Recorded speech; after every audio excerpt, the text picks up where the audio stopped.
الحمد لله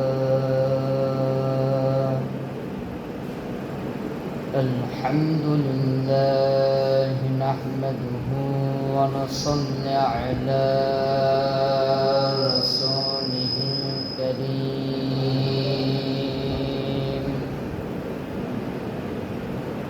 أما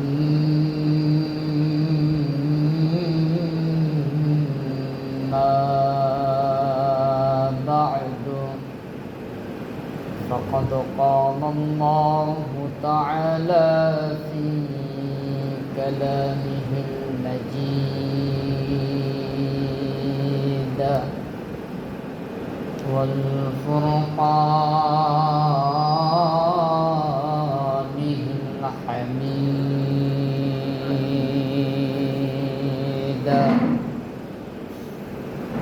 أعوذ بالله من الشيطان الرجيم بسم الله الرحمن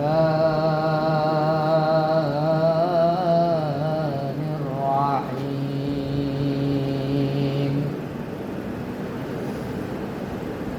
الرحمن علم القرآن خلق الإنسان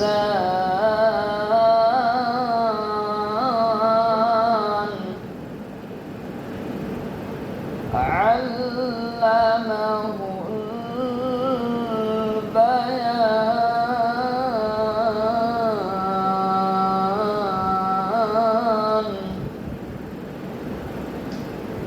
الشمس والقمر بحسبان والنجم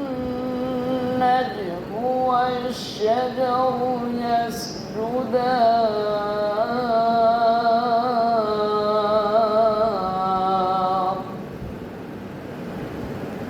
صدق الله مولانا العلي العظيم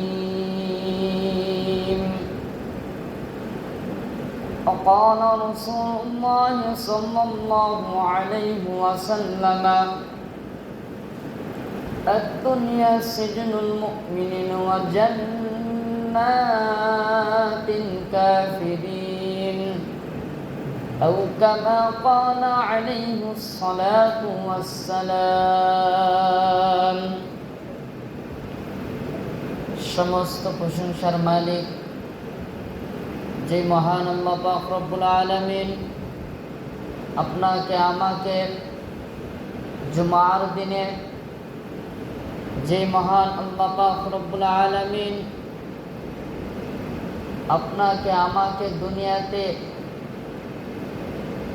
অনেক কিছু ব্যস্ততা ছেড়ে দিয়ে মসজিদে আসার পর খুতবা শোনার মতো যে মহান আল্লাহ পাক রব্বুল আলামিন তৌফিক দান করলেন সেই আল্লাহ পাক রব্বুল আলামিনের দরবারে দিল থেকে দিল উদার করে শুকরিয়া আদায় করে জোরে বলুন আলহামদুলিল্লাহ। লক্ষ কোটি সালাম বর্ষিত হোক আপনার আমার নবী মায়ার নবী বিশ্ব নবী জনাবে মুহাম্মদ রাসূলুল্লাহ সাল্লাল্লাহু আলাইহি ওয়াসাল্লাম। কুরআনুল কারীম থেকে কয়েকটি আয়াতে কারিমা তেলাওয়াত করেছি, অসংখ্য হাদিস থেকে একটি হাদিস তেলাওয়াত করেছি। যে সূরা তেলাওয়াত করেছি আপনাদের খুব পরিচিত সূরা সূরাতুর রহমান। প্রত্যেকটা মানুষ কিন্তু সূরাতুর রহমানের নাম কিন্তু শুনছে।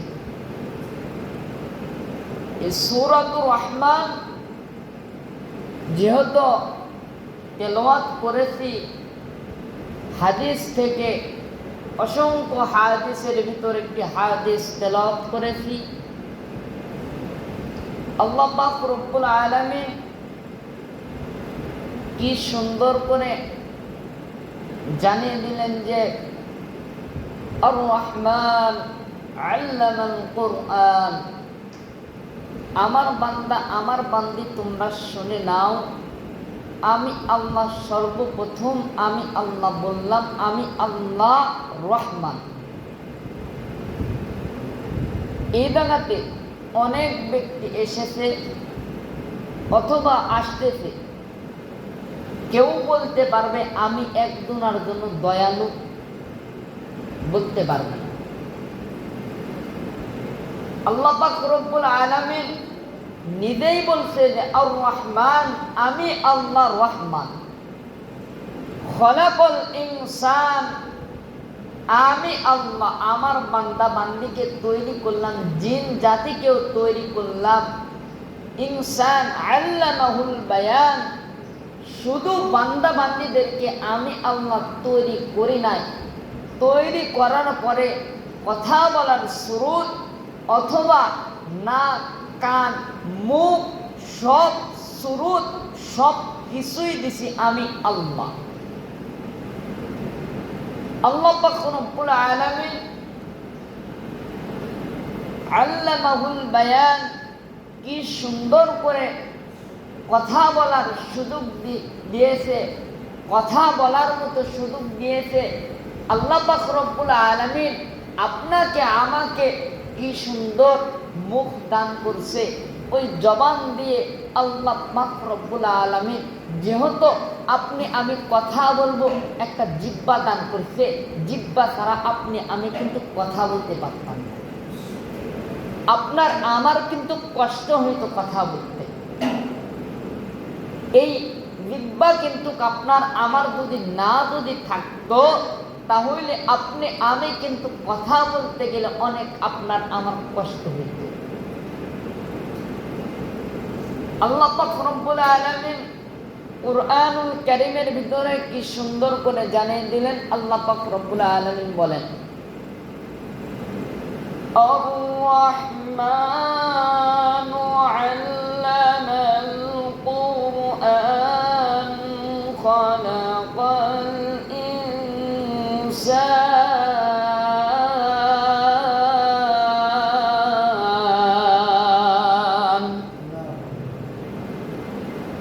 আল্লাহ পাক রব্বুল আলামিন বলেন, আমার কোরআন শোনার পর কোনো বান্দা বান্দি যদি আল্লাহু আকবার আওয়াজটা উচ্চ সহকারে দেয়, আমি আল্লাহ ওই বান্দা বান্দির উপর খুশি হইয়া ওই বান্দার সমস্ত জীবনের গুনাহটা আমি আল্লাহ মাফ করাই দেব। সুবহানাল্লাহ। যেহেতু আপনার আমার ভিতরে, প্রত্যেকটা মানুষের ভিতরে গোশতের টুকরা আছে, ওই গোশতের টুকরাকে আপনি আমি বলে গোশতের টুকরা, কিন্তু ওটা গোশতের টুকরা নয়, ওটা হইতেছে আপনার আমার কলব। যেমন একটা লোহা, যেমন একটা জমিনে পড়ে থাকলে, মাটির ভিতর পড়ে থাকলে, বালির ভিতর পড়ে থাকলে লোহা যেমন মূর্ছা ধরে, ওই ব্যক্তি লোহা যেমন মূর্ছা ধরে, তেলের ভিতর থইলে লোহা কোনোদিন মূর্ছা ধরে না। আপনি আমি দেই ওই লোহার মতো আপনি আমি গুনাহ করতে করতে করতে করতে আপনার আমার কলবটা একবারে লোহার মতো মূর্ছা করছে। বলেন তো দেখে, এই মূর্ছা খোলার একটাই বুদ্ধি, একটাই কারণ, আপনি আমি যদি কোরআন যদি মানে, তাহলে আপনার আমার সমস্ত কলবের দাগ উঠে দিবে কে? আল্লাহ। আল্লাহ বলেন আর রহমানু আল্লামাল কুরআন খালাকাল ইনসান।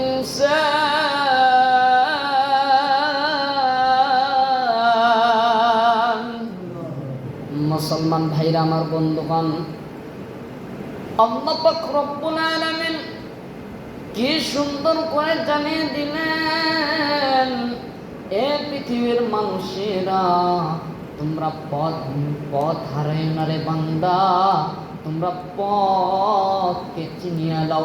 একটা হইতেছে সোজা পথ, আর একটা হইতেছে বাঁকা পথ। এ যুবক, এরা মুরব্বী বাবা, এরে পর্দার আড়ালের মা বোনেরা, এরে কলিজার টুকরা যুবক, আপনাকে আমাকে যিনি সৃষ্টি করছে তিনি হইতেছে আল্লাহ। আল্লাহ বলেন আমি আল্লাহ রহমান, আমি আল্লাহ রহমান হইয়া আমার বান্দা আমার বান্দিকে আমি আল্লাহ পাক রব্বুল আলামিন বড় দয়া কইরা বড় মায়া কইরা তৈরি করলাম। কিন্তু বান্দারে আমি আল্লাহ পাক রব্বুল আলামিন দুনিয়াতে তোদেরকে যখন পাঠাইলাম, পাঠানোর পরে তোদেরকে আমি আল্লাহ পাক রব্বুল আলামিন একটা সোজা পথ আর একটা বেঁকা পথ দেখিয়ে দিলাম। আমি আল্লাহ যেমন কোনো বান্দা, যেমন কোনো বান্দি, কোনো মা কোনো বাবা চাই না আমার সন্তান লুচ্চা হোক, আমার সন্তান গুন্ডা হোক, আমার সন্তান খারাপ হোক। আল্লাহ পাক রব্বুল আলামিন বলেন, যখন কোনো বান্দা, যখন কোনো মা, যখন কোনো বাবা চাই না আমার সন্তান খারাপ হোক, আমার সন্তান লুচ্চা হোক, আমার সন্তান লুলা হোক, কোনো মা বাবা চাই না, আমি আল্লাহ চাই না আমার বান্দা আমার বান্দি, আমি আসমানের মালিক আল্লাহর জাহান্নামে যাবে। আমি আল্লাহ চাই আমার বান্দা আমার বান্দি, কোটি কোটি বান্দা বান্দিকে আমি আল্লাহ জান্নাত দিয়ে ধন্য করে দিব। সুবহানাল্লাহ। শুধু তাই নয় রে বন্ধু, আল্লাহ পাক রব্বুল আলামিন একটা সোজা পথ দেখায় দিলেন আর একটা বেঁকা পথ দেখায় দিলেন যে বন্ধু এই সোজা পথে চললে আপনি আমি জান্নাতের দিকে যাইব, বেঁকা পথে চললে আপনি আমি জাহান্নামের দিকে যাইব। বলেন তো দেখি এই মসজিদের ভিতর আপনি আমি আসছে, আপনি চিন্তা করতেছেন আমার এই মসজিদে আসছে, আপনার ভিতরে একটা চিন্তা ঢুকে গেছে, আমি মসজিদে আসার পরে 2 রাকাত যখন সুন্নত নামাজ পড়লাম অথবা যখন আমি 4 রাকাত যখন নামাজ পড়লাম, আপনার ভিতরে চিন্তা ঢুকে গেছে যে আমি নামাজ পড়লাম, নামাজ কবুল হলো কিনা চিন্তা। কিন্তু আপনিও চিন্তা করতেছেন যে এই জায়গাতে আমি আসছি নেকির জন্য, আমি নামাজ পড়ার জন্য আসছি, অবশ্যই আমার নেকি হইবে। দুনিয়াতে কোনো মুমিন কোনো বান্দা বান্দি সোজা পথে যদি চলে তাহলে ওই বান্দা বান্দি বুঝতে পারবে আমি সোজা পথে যাইতেছি।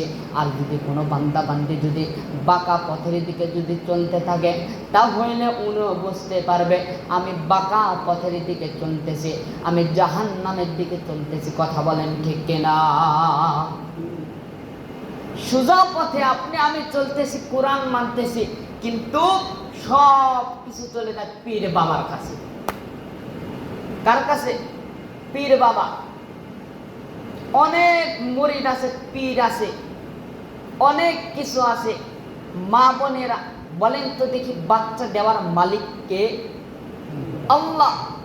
কিন্তু অনেক মহিলারা, অনেক মা বোনেরা পীরের দরবারে যায়, আর পীরের দরবারে যাইয়া ন্যাংটা বাবার দরবারে যাইয়া মোরগ লইয়া অথবা কলা লইয়া যায়, যাওয়ার পরে মোরগ সামনে দিয়া এইরকম করে পীরের কাছে মাথা ধুলায় আর এইরকম করে বলে বাবা আমার তা ছিল তোমারে আমি দিয়ে দিলাম। বলেন তো দেখি আর ইমান থাকলো না গেল? এদের নামাজ পড়ে, নামাজ কবুল হইল, কিন্তু পীরের দরবারে যাইয়া সমস্ত আমল সমস্ত সব কিছু পীরের দরবারে যায় যখন সিজদা লাগায় আর বলে আমি তোমার কাছে আইছি, আমার যা ছিল সব কিছু কিন্তু তোমারে আমি দিয়ে দিছি। পীর একটা মহিলার গায়ে হাত দিয়ে 2টা থাবা মেরে বলে যা তোর বাচ্চা হয়ে যাবে। বলেন তো দেখি ওই পীর কি বাচ্চা দিতে পারবে? একজন স্বামী স্ত্রী, স্বামী যদি কাছে থাকে তাহলে স্বামী থাকার পর বাচ্চা দেওয়ার মালিক কে? আল্লাহ। আর যদি পীরের দরবারে যাইয়া মাথা নত কইরা যদি বলে আমারে বাচ্চা দাও বাবা, আমারে বাচ্চা দাও, বলেন তো দেখি পীর কি বাচ্চা কোনোদিন দিতে পারবে কিয়ামত পর্যন্ত? পারবে না। আপনাদের ওই পীরের দরবারে যে আপনাদের বিশ্বাস করলেন যে পীর বাবা আমারে বাচ্চা দিয়ে দিল, আপনার ঈমান চলে গেল। কিছু কিছু আপনাদের এলাকায় আছে কিনা জানি না, কিন্তু কুষ্টিয়ায় যাইবেন অনেক মাজারে যাইবেন, যাইয়া দেখবেন যে বটের গাছ আছে, ওই বটের গাছের আগায় লাল কাপড় বান্ধা, নিচে বৈশা একটা সুন্দরের ভিতর কিছু মশলা লিয়া কেমন জানি টান মারে আর বলে, দয়াল খাজা বাবা, তোমার নামে টান লেগে দিলটা হয় আমার তাজা। কি সুন্দর করে বলে, দয়াল খাজা তোমার নামে টানলে গাঞ্জা দিলটা হয় তাজা। দয়াল খাজা টান্না দিলে নিদানিতি হয় না সাজা। দয়াল খাজা বাবা কেমন জানি করে আর ইমানটা নষ্ট করে ফেলে দেয়। এটা হইতেছে বাঁকা পথ, এটা হচ্ছে সোজা পথ না। আল্লাহর কোরআন হইতেছে সোজা পথ। আল্লাহর কোরআনের দিকে যদি আপনি থাকেন, জান্নাত আপনি পাইবেন ইনশাআল্লাহ। কিন্তু আপনি যদি পীর মানেন, আপনি যদি মাজারে দাঁড়িয়ে সেজদা যদি দেন, তাহলে আপনার ইমান একটাও থাকবে না আজকে থেকে। আমার ভাইরা, ইমান এমন একটা বড় দামি জিনিস।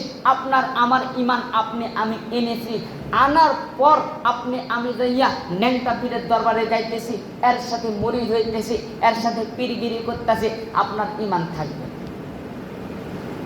আপনি ভালো পীরের কাজ যান, আপনি ভালো মরিদের কাজ যান। যেই মরিদ, যেই পীর আপনাকে কোরআনের শিক্ষা দিবে, যেই পীর আপনাকে কোরআনের দিকে নিয়ে যাবে, যেই আল্লাহওয়ালা, যেই পীর, যেই ব্যক্তি, যেই পীর আপনাকে আমাকে বলবে নামাজ পড়তে হবে, ওই পীরের দরবারে আমি যাইব।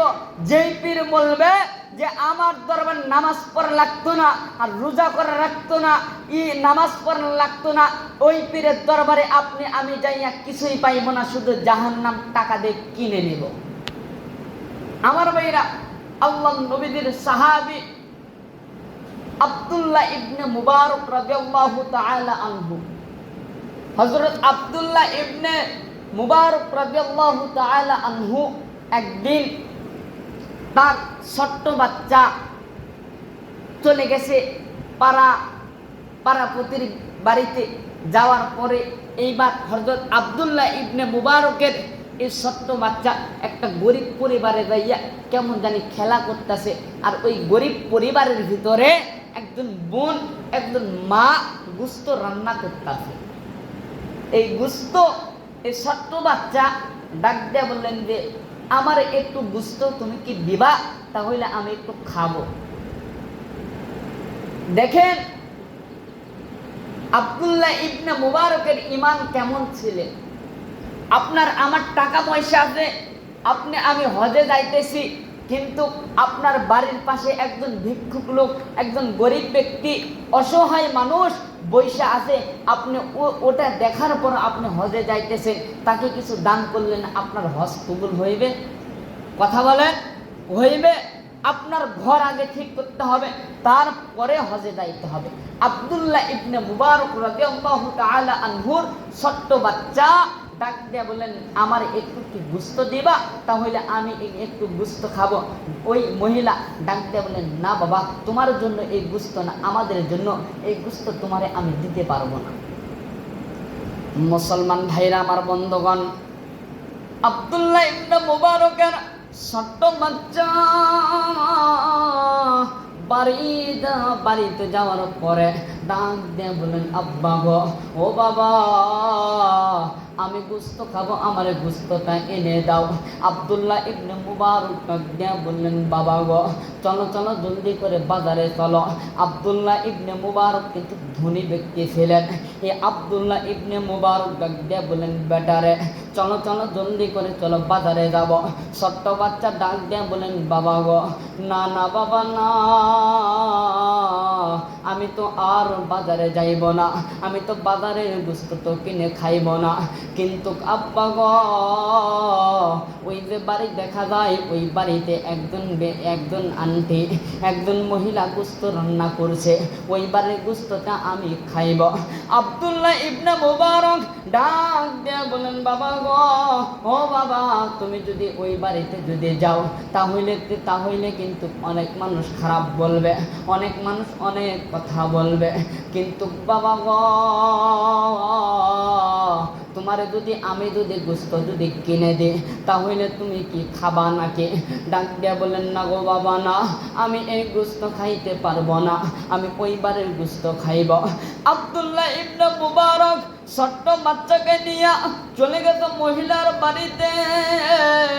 যাওয়ার পরে ডাক দিয়া বলেন, মা গো, ও মা, আপনার বাড়িতে গোস্ত আছে নাকি? ডাক দিয়া বলেন, হ্যাঁ বাবা আছে আমার বাড়িতে গোস্ত। ডাক দিয়া বলেন, মা গো, আমার সন্তান গোস্ত চাইছে, তুমি কি দাওনি কেন? তুমি আমার সন্তান গোস্ত চাইছে, তুমি কেন দাওনি আমার সন্তানকে? মহিলা এইবার ডাক দিয়ে বলেন, না না, আমি এই গোস্ত কাউকে দিতে পারবো না, আমি এই গোস্ত কারোর জন্য আর রান্ধি নাই, আমার সন্তানের জন্য আমি গোস্ত রান্না করছি, এই গোস্ত আমি কাউকে দিতে পারবো না। আব্দুল্লাহ ইবনে মুবারক ডাক দিয়া বলেন, মা গো, ও মা, তোমার কি করতে হবে তুমি করে বলো, তাহলে আমার সন্তানকে তুমি গোস্ত দিবা। আব্দুল্লাহ ইবনে মুবারক ডাক দিয়া বলেন, মা গো, বলো তো দেখি কি কাজের শর্তে তুমি আমার সন্তানকে গোস্ত দিবা? এই মহিলা ডাক দিয়া বলেন, আব্দুল্লাহ, আমি তোমার সন্তানকে গোস্ত দিতে পারবো না, এই জন্য এই গোস্ত তোমাদের জন্য হালাল না, এই গোস্ত তোমাদের জন্য হইতেছে হারাম, এই গোস্ত আমাদের জন্য হইতেছে হালাল, আর তোমাদের জন্য হইতেছে হারাম। আব্দুল্লাহ ইবনে মুবারক চট খাইয়া ডাক দিলেন, মা গো, ও মা, তুমি কি বলো? তোমার জন্য যদি গোস্ত হালাল হয় আর আমাদের জন্য গোস্ত কেন হারাম হবে? জলদি করে বলো। মা চোখের পানি ফেলে ডাক দিয়ে বলে, আব্দুল্লাহ রে, ও বেটা আব্দুল্লাহ, আমি অনেক দূরে গিয়েছিলাম, যাওয়ার পরে আমারও সন্তান গত কয়েকদিন থেকে কান্না করতেছে, আর ডাক দিয়ে বলেন, মা গো, আমার একটু গোস্ত দাও, আমার একটু গোস্ত দাও, আমি গোস্ত দিয়ে ভাত খাবো। আমি মা সহ্য করতে পারলাম না, আমি মা চলে গেলাম অনেক দূর যাওয়ার পরে রাস্তার মাঝখানে একটা সোর মারা গেছে, ওই সোরের মাঝখানে একটা ব্যক্তি আইসা, একটা কাক আইসা, অথবা 4 থেকে 5টা কাক আইসা খাইতেছে। ওই গোস্ত দেখা আমি ওই সোরের গোস্তের কাছে গিয়েছিলাম, যাওয়ার পরে আমি এক টুকরা গোস্ত নিলাম, নেওয়ার পরে আমি বাড়িতে নিয়ে আসলাম, নিয়ে আসার পরে আমার সন্তানকে আমি রান্না করে খাওয়াইলাম। আব্দুল্লাহ ইবনে মুবারক ডাক দিয়ে বলে, মা গো, ও মা, তুমি এই গোস্ত আর তোমার সন্তানকে খাওয়াও না। আব্দুল্লাহ ইবনে মুবারক ডাক দিয়ে বললেন, মা গো, তুমি এত কষ্টের ভিতর পড়ে আসো, তুমি আমারে কেন বললা না? এইবার আব্দুল্লাহ ইবনে মুবারক দৌড় দিয়ে বাড়িতে গেছে। বাড়িতে যাওয়ার পরে হজের টাকা দর করেছিল, ওই টাকা নিয়ে আসা হলো। নিয়ে আসার পরে মহিলার হাতে ধরে দিলেন, দেওয়ার পরে ডাক দিয়ে বললেন, মা গো, আমি এই রাষ্ট্রের ভিতরে, আমি এই এলাকার ভিতরে অনেক বড় লোক, ধনী ব্যক্তি, কিন্তু মা গো, আমি তো জানি না, তুমি তো ক্ষুধার্ত ব্যক্তি, তোমার সন্তান গোস্ত খাইতে চাইতেছে, আমি তো জানি না, আমারে তুমি মাফ করে দাও গো মা, আমি আর হজে যাইব না, তোমাকে আমি এই হজের টাকা সমস্ত তোমারে আমি বুঝিয়ে দিয়ে দিলাম, তুমি এই টাকা দিয়া কিছু বাজার করো আর তুমি থাকো, এই জায়গাতে খাও, সব কিছু করো, আমি তোমার একদম এই টাকাতে একবারে দিয়ে দিলাম। মহিলা এবার ডাক দিয়ে বলে, আব্দুল্লাহ, রে আব্দুল্লাহ, তোর টাকা আমি দিব না। এবার আব্দুল্লাহ ডাক দিয়ে বললেন, মা গো, আমার টাকা তোমারে আমি দিয়ে দিলাম, আমার টাকা তোমারে আমি দিয়ে দিলাম, আমি তোমার থেকে কোনোদিন চাইব না, তোমারে আমি দান করে দিলাম। আব্দুল্লাহ ইবনে মুবারক টাকা যখন দান করে দিলেন, দেওয়ার পরে এইবার বাড়িতে আসলেন। আসার পরে আব্দুল্লাহ ইবনে মুবারক বৈশা রয়েছে, হজে তো আর যাইতে পারবে না। আব্দুল্লাহ ইবনে মুবারকের একটা বন্ধু, আব্দুল্লাহ ইবনে মুবারকের বন্ধু বাড়িতে আসলেন। আসার পরে ডাক দিয়ে বললেন, বন্ধুরে, তুমি কি হজে যাইবা নাকি? আব্দুল্লাহ ইবনে মুবারক ডাক দিয়ে বলে, বন্ধুরে, আমি আর হজে যাইব না, আমি আর হজে যাইব না, আর পরবর্তীতে হজ করতে যাব, আমি এবছর আর আমি হজে যাইতে পারবো না। আব্দুল্লাহ ইবনে মুবারকের বন্ধু ডাক দিয়ে বলে, বন্ধু তোর কি হয়েছে, জলদি করে বললে। আব্দুল্লাহ ইবনে মুবারক ডাক দিয়ে বলে, বন্ধুরে, আমার তো টাকা নাই, আমি কেমন করে হজে যাইব? বন্ধু এবার হজে চলে গেলেন। যাওয়ার পরে হজ করতেছে মক্কার জমিনে, মদিনার জমিনে, আগের যুগে আমার নবীজি যখন ছিলেন মক্কার জমিনে, মদিনার জমিনে, বিশ্ব নবী জনাব মুহাম্মদুর রাসূলুল্লাহ সাল্লাল্লাহু আলাইহি ওয়াসাল্লাম যখন মক্কার জমিনে যখন ছিলেন, ওই সময় কিন্তু হজ হওয়ার পরে কার হজ কখন কবুল হয়েছে এটা কিন্তু সর্বপ্রথম ঘোষণা দিয়ে দিত।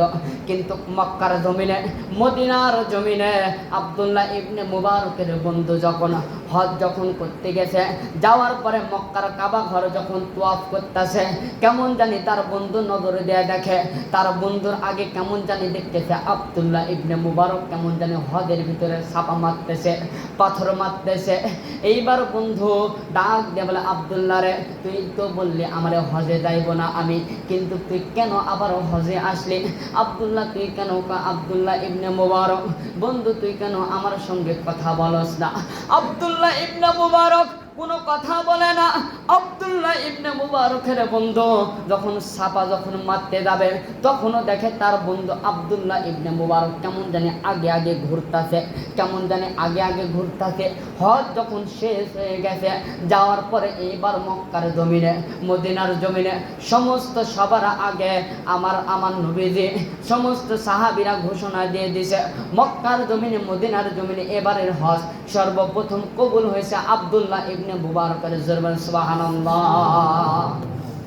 আব্দুল্লাহ ইবনে মুবারক বাড়িতে কিন্তু বসে আছে, এদিকে হজ কবুল হয়ে গেছে। ইচ্ছা কার?